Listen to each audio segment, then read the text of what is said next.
প্রিয়জনের সঙ্গে উৎসবে শামিল হতে বাড়ির পথে নগরবাসী। ঈদ যাত্রার দ্বিতীয় দিনেও ট্রেনে স্বস্তি, বাসে নেই ভিড়। সদরঘাট থেকে অর্ধশত রুটে ছুটবে লঞ্চ। অনিয়ম হলেই ব্যবস্থার হুঁশিয়ারি। চীনের বাজারে শতভাগ শুল্কমুক্ত সুবিধা কাজে লাগাতে পারছে না বাংলাদেশ। বেড়েই চলছে বাণিজ্য ঘাটতি। বিনিয়োগকারীদের টানতে প্রধান উপদেষ্টার সফরে উদ্যোগ নেওয়ার তাগিদ। জ্বালানি তেল পরিবহনে ঢাকা চট্টগ্রাম পাইপলাইনের কার্যক্রম চালু এপ্রিলে। বছরে সাশ্রয় হবে 236 কোটি টাকা বলছে বিপিসি। নিরাপত্তায় থাকছে স্বয়ংক্রিয় নজরদারি। গুতেরেসের বাংলাদেশ সফরের পর রোহিঙ্গা সংকট মোকাবেলায় বেড়েছে জাতিসংঘের তৎপরতা। তহবিল জোগাতে দাতা দেশ ও সংস্থার কাছে প্রায় 100 কোটি ডলারের আবেদন। এবং ভয়াল 25 মার্চ আজ 71-এর সেই কাল রাতে অপারেশন সার্চলাইট নামে বাঙালি নিধন চালায় পাক বাহিনী। ঘুমন্ত মানুষের ওপর এমন সশস্ত্র আক্রমণ নজিরবিহীন, মত বিশ্লেষকদের।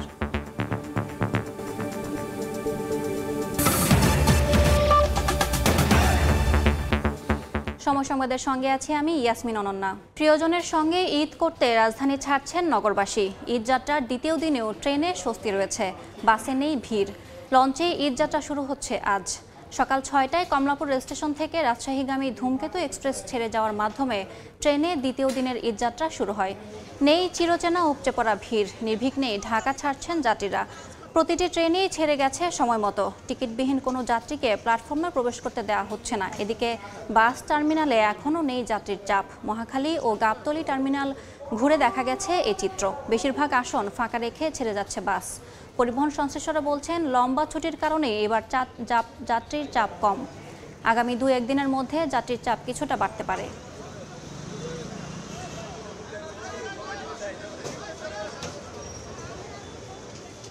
ঈদের চাপ সম্ভবত 27 থেকে 28 তারিখের মধ্যে বেশি চাপ পড়বে, কারণ সরকারি ছুটিগুলো ওই টাইমেই পড়ে।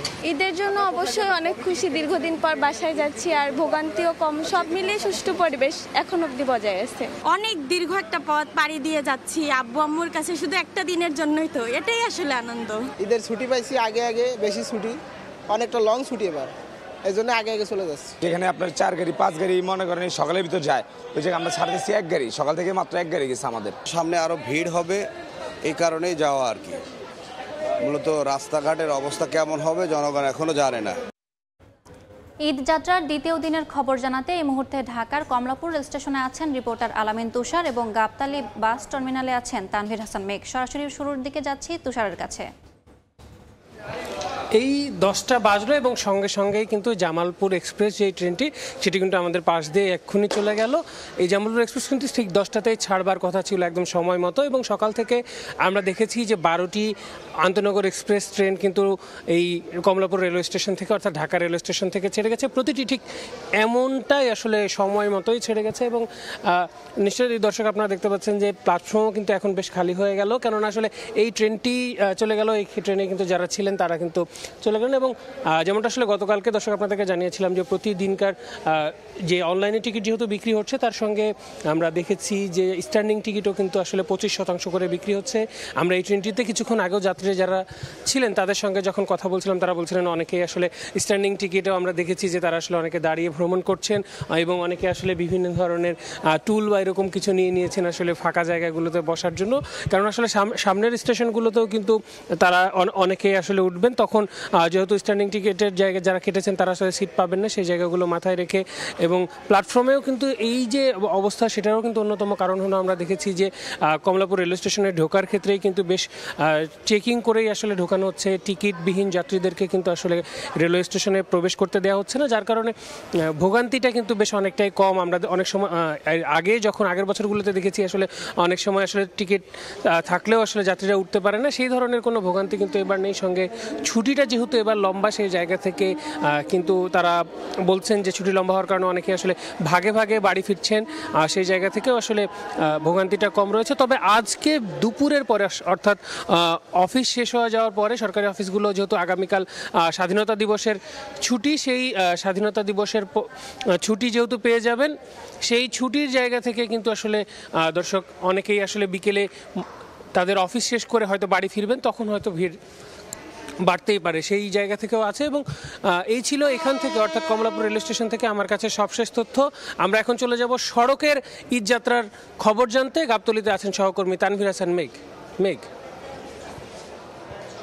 একটা সময় ছিল গাবতলীর এই বাস টার্মিনালটি অনেকটাই হাঁকডাকে ব্যস্ত থাকতো বাস চালক এবং বাস কাউন্টার এবং যাত্রীদের মধ্যে এক ধরনের যে জমজমার যে পরিস্থিতি এবং চিত্র, সেটি কিন্তু আজ সময়ের সাথে সাথে কিন্তু এই বাস টার্মিনালে কোনো লক্ষ্যই করা যাচ্ছে না।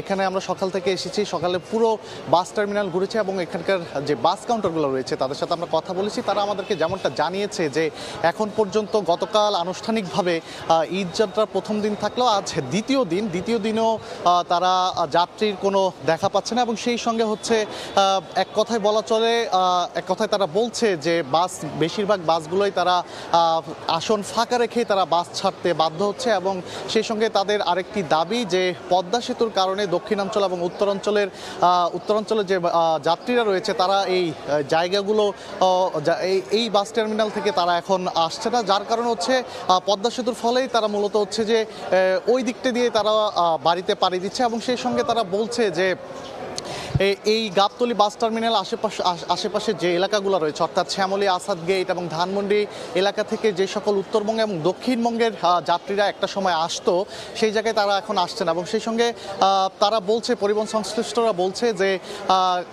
এখন পর্যন্ত তারা যাত্রীর কোনো দেখা পাচ্ছে না এবং সেই সঙ্গে তারা বলছে তাদের ব্যাপক একটি বড় লোকসান হতে পারে বলে তারা আশা করছে। তবে তারা এটাও প্রত্যাশা করছে যে আগামী 2-1 দিনের মধ্যেই তারা যাত্রী পাবেন এবং সেই সঙ্গে পরিবহন সংশ্লিষ্টরা বলছেন যে লম্বা ছুটির কারণেই মূলত এবার যাত্রীর চাপ কিছুটা কম। তবে তাদের প্রত্যাশা যে আগামী 2-1 দিনের মধ্যে যাত্রীর চাপ কিছুটা বাড়তে পারে। তবে 2-1 দিনের মধ্যে যাত্রীর যে চাপটি বাড়ার পরপরই তারা বলছে যে আবার হয়তোবা এই যাত্রী চাপটি কমে যেতে পারে এবং সেই সঙ্গে বলছে যে যেহেতু সামনেই লম্বা একটি ছুটি রয়েছে তখনও কিছুটা এই বাস টার্মিনালের যে চিরচেনা রূপ সেই চিরচেনা রূপও ফিরতে পারে। তো এই ছিল আমার কাছে এই গাবতলী বাস টার্মিনাল থেকে সবশেষ খবর। সরাসরি যুক্ত ছিলাম গাবতলী বাস টার্মিনাল এবং কমলাপুর রেল স্টেশন থেকে। শতভাগ শুল্কমুক্ত সুবিধা দেওয়ার পরও চীনে রফতানি বাড়াতে পারছে না বাংলাদেশ। বেড়েই চলেছে বাণিজ্য ঘাটতি। ব্যবধান কমিয়ে আনতে প্রয়োজন রফতানির বৈচিত্র্যকরণ। এজন্য চীনা বিনিয়োগকারীদের বাংলাদেশে আনার পরামর্শ দিলেন ব্যবসায়ী ও অর্থনীতিবিদরা। প্রধান উপদেষ্টার আসন্ন চীন সফরে এ বিষয়ে উদ্যোগ নেওয়ার তাগিদ তাদের। ইয়ানুর শিফাতের প্রতিবেদনে বিস্তারিত।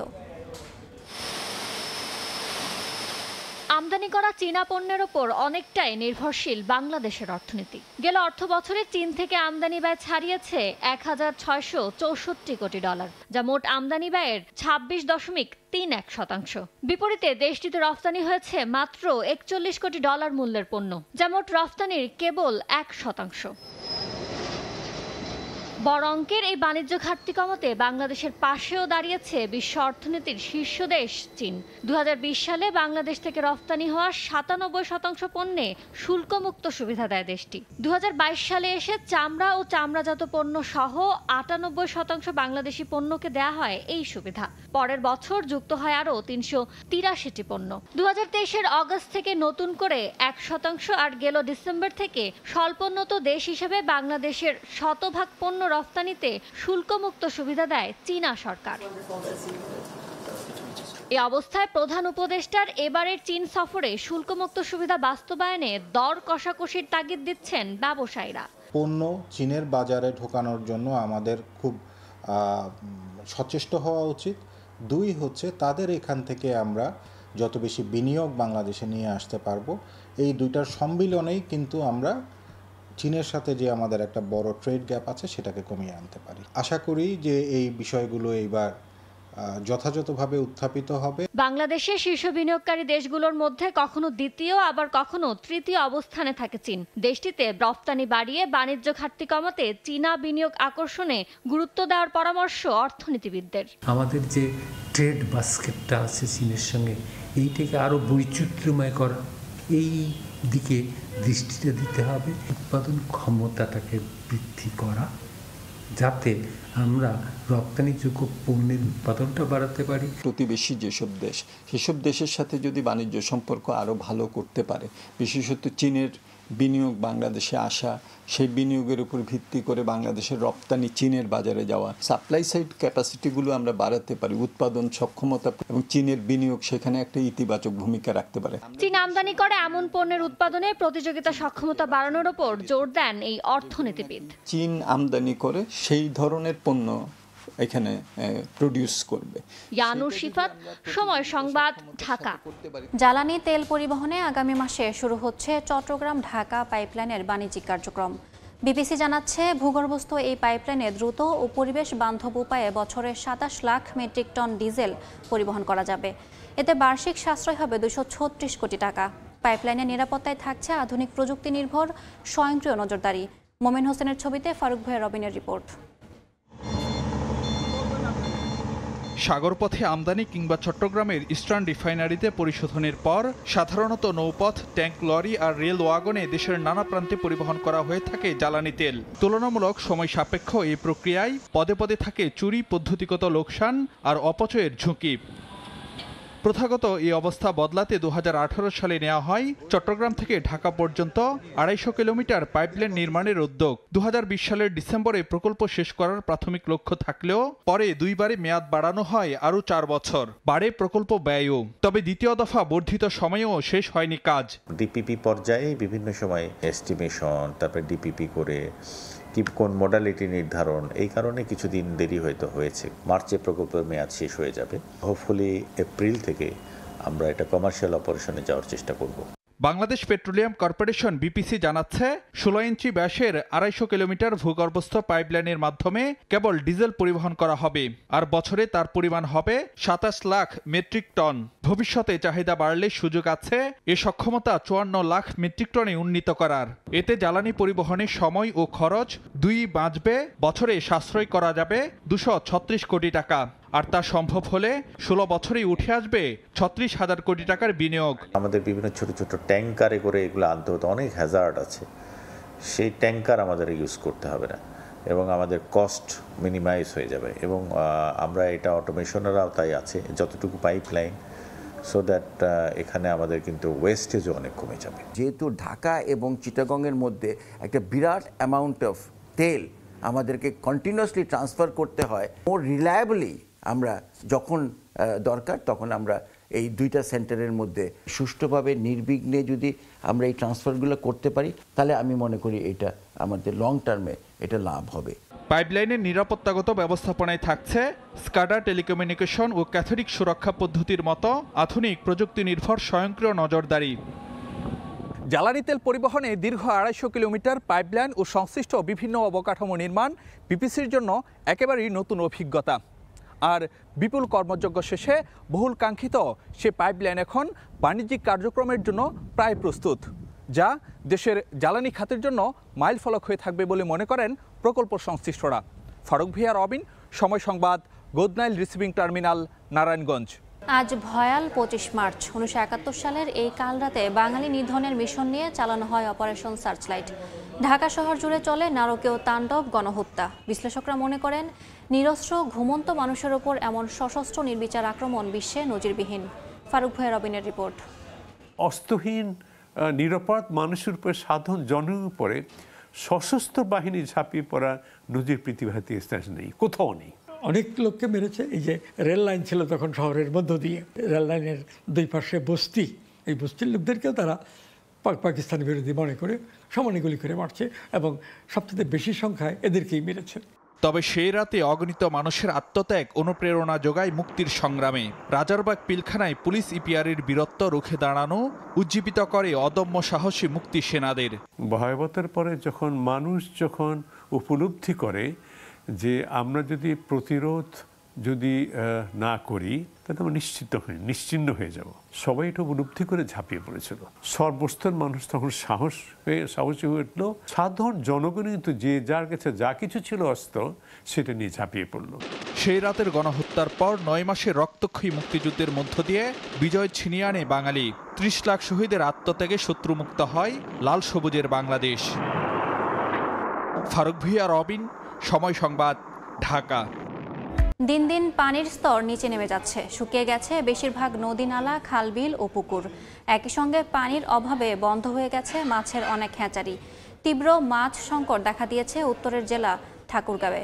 এ অবস্থায় কার্যকর পদক্ষেপের কথা বলছে মৎস্য বিভাগ। জিয়াউর রহমান বকুলের রিপোর্ট। একসময় উত্তরের জেলাগুলোর নদীনালা, খালবিল, পুকুর কিংবা জলাশয়ে সবসময় পানি থাকলেও এখন যেন মরুভূমি চরে রূপ নিয়েছে। আবহাওয়া পরিবর্তনে দিন দিন পানির স্তর নিচে নেমে যাওয়ায় মরাখালে পরিণত হচ্ছে মৎস্য উৎপাদনের পুকুরগুলো। শুষ্ক মৌসুম পুরোপুরিভাবে বিরাজ না করলেও মৎস্য উৎপাদনের চালিকা শক্তির গভীর খননকৃত এই পুকুরগুলোর পানিও এখন থেকেই শুকিয়ে যেতে শুরু করেছে। পুকুরে তো পানি থাকে না, বালু পুকুর তো পানি প্রতিদিন দিতে না, পানি থাকতেছে না। নদী তো পানি নাই, শুকায় গেছে, নদীর বালা পরে ডাঙা হয়ে গেছে, এখন যাইলে মাছ পাওয়া যায় না, নৌক বেকার হয়ে গেছে। পুকুরগুলো যদি খনন করা হয় তাহলে পানি রাখার ব্যবস্থা করা যাবে। জেলা মৎস্য বিভাগ বলছে, চাষিদের কথা চিন্তা করে সংশ্লিষ্ট দপ্তরের প্রকল্পের চাহিদাপত্র দেয়া হয়েছে। মন্ত্রণালয়ের হাই অফিসিয়ালের কাছে আমাদের এই কিছু প্রকল্প আমরা দাখিল করেছি, যাতে করে আমাদের এই প্রান্তিক চাষিদের এই পুকুরে পানিটা ধরে রাখা সহ মৎস্য চাষে তাদের আরো অগ্রগতি সাধনের জন্য যা ব্যবস্থা গ্রহণ করা যায়। জেলা মৎস্য অফিসের তথ্য মতে এ জেলার জনসংখ্যার তুলনায় ১৫০০ মেট্রিক টন মাছ ঘাটতি রয়েছে। জিয়াউর রহমান বকুল, সময় সংবাদ, ঠাকুরগাঁও। বাংলাদেশে আশ্রিত রোহিঙ্গাদের জন্য দাতা দেশ ও সংস্থাগুলোর কাছে প্রায় $100 কোটি সহায়তা চেয়েছে জাতিসংঘ। সোমবার রোহিঙ্গা সংকট মোকাবেলায় জাতিসংঘের নেতৃত্বে গঠিত জয়েন্ট রেসপন্স প্ল্যানে এ সহায়তার আবেদন জানানো হয়। যুক্তরাষ্ট্র থেকে লস্কর আল মামুনের রিপোর্ট। জাতিসংঘের মহাসচিব অ্যান্তোনিও গুতেরেসের বাংলাদেশ সফর শেষে রোহিঙ্গা শরণার্থীদের নিয়ে নতুন করে ভাবতে শুরু করে জাতিসংঘ। জরুরি ভিত্তিতে তাদের খাদ্য ও মানবিক সহায়তায় প্রণয়ন করা হয় নতুন এক পরিকল্পনা। 2025-26 অর্থ বছরের জন্য জাতিসংঘ ও তার শতাধিক অংশীদারের সমন্বয়ে গঠিত জয়েন্ট রেসপন্স প্ল্যান বা জেআরপি বাস্তবায়নে আর্থিক সহায়তার আহ্বান জানানো হয় দাতা দেশগুলোর প্রতি। জাতিসংঘের পক্ষ থেকে বিবৃতিতে বলা হয়, বাংলাদেশে আশ্রিত অন্তত 14,80,000 রোহিঙ্গা এবং তাদের আশ্রয়দাতা স্থানীয় জনগোষ্ঠীর সহায়তায় জেআরপির প্রথম বছরের জন্য চাওয়া হয়েছে $93.45 লাখ। মিয়ানমারের সামরিক বাহিনীর দমন-পীড়নে 10 লাখ রোহিঙ্গা পালিয়ে বাংলাদেশে আশ্রয় নেন। কক্সবাজারের বিভিন্ন ক্যাম্পে আশ্রিত রোহিঙ্গারা সেই থেকে আন্তর্জাতিক দাতা গোষ্ঠীর সহায়তার উপর নির্ভরশীল। তহবিল সংকটের কারণে রোহিঙ্গাদের জন্য মাসিক খাবারের বরাদ্দ আগামী এপ্রিল মাস থেকে $12.5 থেকে কমিয়ে $6 নামিয়ে আনার কথা বলেছে জাতিসংঘ। সম্প্রতি বিশ্ব খাদ্য কর্মসূচি WFP রোহিঙ্গাদের জন্য খাবারের বরাদ্দ অর্ধেকেরও বেশি কমানোর ঘোষণা দিয়েছে। এমন পরিস্থিতিতে জাতিসংঘের অভিবাসন সংস্থার প্রধান অ্যামি পোপ জেনেভায় রোহিঙ্গাদের জন্য মানবিক সহায়তার আহ্বান জানিয়েছেন। লস্কর আল মামুন, সময় সংবাদ, যুক্তরাষ্ট্র। বাংলাদেশ ভারত ফুটবল ম্যাচের খবর। AFC এশিয়ান কাপ বাছাইয়ের প্রথম ম্যাচে বাংলাদেশের সামনে ভারত। হামজার ছোঁয়ায় উজ্জীবিত লাল সবুজ। জয় দিয়ে ঈদের উপহার দিতে চায় দেশের মানুষকে। দুই প্রতিবেশী দেশের লড়াইয়ে তীব্র প্রতিদ্বন্দ্বিতা হলেও বাংলাদেশকে এগিয়ে রাখছেন কোচ কাবরেরা। তবে যে কোনো অবস্থায় ছাড় না দেওয়ার হুঁশিয়ারি দিয়েছেন ভারতের কোচ মানালো মার্কুয়েজ। শিলংয়ের জওহরলাল নেহেরু স্টেডিয়ামে ম্যাচ শুরু হবে বাংলাদেশ সময় সন্ধ্যা 7:30টায়। শিলং থেকে শাহনেওয়াজ সোহাগের ক্যামেরায় পারভিন আক্তারের ম্যাচ প্রিভিউ। সৌদি আরবে 2027 সালের এশিয়ান কাপ বাছাইয়ে ভারতের বিপক্ষে এই একটা ম্যাচের দিকে তাকিয়ে পুরো দেশ দীর্ঘ প্রায় 1 মাসের প্রস্তুতি আর হামজাকে পাওয়ায় উজ্জীবিত লাল সবুজ। প্রতিবেশী দেশ ভারতের সঙ্গে ম্যাচ মানেই বাড়তি উন্মাদনা। ভারতীয়রা র্যাঙ্কিংয়ে এগিয়ে থাকা নিয়ে গর্ব করলেও পাত্তা দিচ্ছেন না জামাল। দুই প্রতিবেশী দেশের লড়াইয়ে 3 পয়েন্টই বড় তার কাছে। আমার ফোকাস তো এই ম্যাচ জিততে হবে, মানে যেটা কোচ মেনশন করছে squad I think is the best squad Hamza আসছে, so it definitely is a big boost for us. এক হামজা যোগ দেয় রাতের ঘুম হারাম ভারতীয়দের। তবে কোচের কাছে তার বাকি ছাত্ররাও সমান গুরুত্বপূর্ণ। অনুশীলনের জন্য ভেন্যু নিয়ে কিছুটা ঝামেলা পোহাতে হলেও সেসব নিয়ে ভাবছেন না কাবরেরা। হামজার অন্তর্ভুক্তি আমাদের জন্য বড় শক্তি। ভারতের মাটিতে ম্যাচ জেতা কঠিন হলেও আমরা সেটা করে দেখাতে চাই। ছেলেরা সবাই প্রস্তুত এই লড়াইয়ের জন্য। ভারত শক্ত প্রতিপক্ষ হলেও আমরা কোনো ছাড় দিব না। ইতিহাসে ইংলিশ লিগে খেলা কোনো ফুটবলার নিয়ে এই প্রথম আন্তর্জাতিক ম্যাচ খেলতে নামছে বাংলাদেশ। তবে বাংলার হামজাকে খুব একটা গুরুত্ব দিচ্ছেন না ভারত কোচ। আইএসএল এর কারণে দল নিয়ে মাত্র 10 দিনের ক্যাম্প করতে পেরেছেন মার্কুয়েজ। তবে যে দলে একজন ছেত্রী আছেন তাদের তো আর ভয়ের কিছু নেই। হামজা ভালো ফুটবলার, তবে সে এখন ইপিএল এর দলে খেলে না। সে যোগ দেয় বাংলাদেশের ভালো হয়েছে। আমি মনে করি বিপিএল এর চেয়ে আইএসএল এর মান অনেক ভালো। তাই লিগ বন্ধ রেখে জাতীয় দলের প্রস্তুতির পক্ষে আমি নই। আশা করছি দিন শেষে আমাদেরই জয় হবে। ভারতীয় ফুটবল ফেডারেশনের দেয়া তথ্য মতে এখন পর্যন্ত 28টি ম্যাচ খেলেছে দুদল। ভারত জয় পেয়েছে 14 ম্যাচে, বাংলাদেশের জয় 4টি, 10টি ম্যাচ হয়েছে ড্র। লড়াইটা শুধু বাংলাদেশ ভারত নয়, দুই স্প্যানিশ কোচের মর্যাদারও। 2003 সালে সাফ চ্যাম্পিয়নশিপের সেমিফাইনালে সবশেষ ভারতকে হারাতে পেরেছিল লাল সবুজ। 22 বছরের অপেক্ষার অবসান ঘটিয়ে দেশের মানুষকে ঈদের উপহার দিতে চান হামজা জামালরা। মেঘালয়ের জওহরলাল নেহেরু স্টেডিয়াম থেকে পারভিন আক্তার, সময় সংবাদ। এ পর্যায়ে শীর্ষ সংবাদগুলো জানিয়ে দিচ্ছে আরেকবার। প্রিয়জনের সঙ্গে ঈদ উদযাপনে বাড়ির পথে নগরবাসী। দ্বিতীয় দিনেও ট্রেন বাসে স্বস্তি। সদরঘাট থেকে অর্ধশত রুটে ছুটবে লঞ্চ। অনিয়ম করলে ব্যবস্থার হুঁশিয়ারি।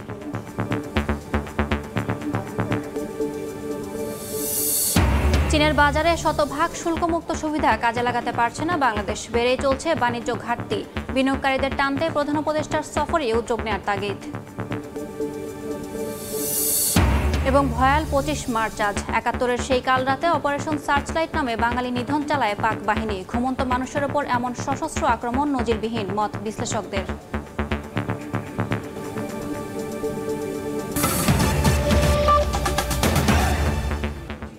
এই ছিল সময় সংবাদে, সঙ্গে থাকুন সময়ের।